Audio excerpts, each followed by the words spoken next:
You look, Hi, everyone. It's so great to see you. I haven't It's seen so you in a great to while. see you, Ellen. Thanks I know, for being it's been here. a long time. I know. You got so married happy since I've seen you? I did. I got married. I Congratulations. gave up on you. And Oh, well.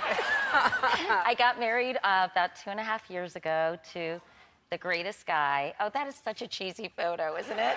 It's like, hello. It's like what comes in the frame when you Yeah, buy the frame. exactly. His name's John Molnar, and I feel really lucky because he's funny and kind and really smart and great company. You know, you forget how important it is just to enjoy being with the person. Really? Do you forget that? I think that's really important. I don't know why. I don't know why. You really appreciate it when you do love being with that person. Yeah, you should be with your I'm really best happy. friend. Yeah. Well, congratulations. Thank I'm you. happy for you. All right, so let's talk about the documentary. I just wish that the audience could have seen the entire thing before you were on, because it's going to be on Nat Geo, and I really hope everyone sees it. And I have to say, as a gay person, I don't know anything about transgender or any of everything. Gender nonconforming, Nothing. transgender. You know, there's a whole new vocabulary that exists, and I think it's so.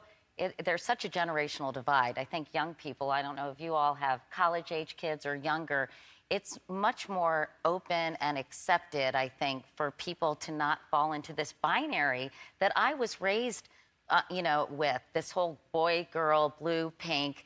And I think for people who are a little bit older, like me, a cisgender woman, which means I identify with the gender in which I was born, it's very hard to wrap your head around these new concepts and people who feel very differently than some of us do.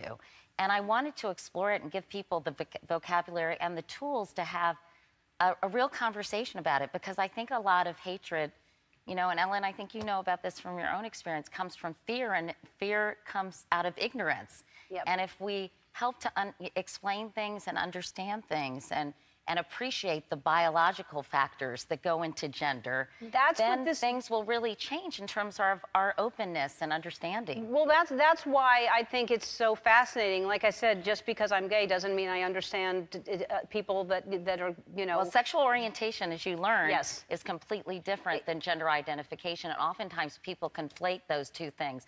And one of the experts, or one of the guys I talked to, said, gender is who you go to bed as, sexual orientation is who you go to bed with.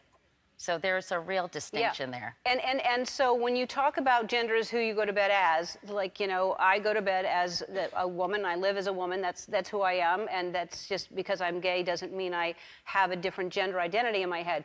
But people who have a different gender identity in their head, it's a biological, it's a real thing. I think we looked at Caitlyn Jenner and we learned for the first time, all of us, what that was, but we still didn't understand it.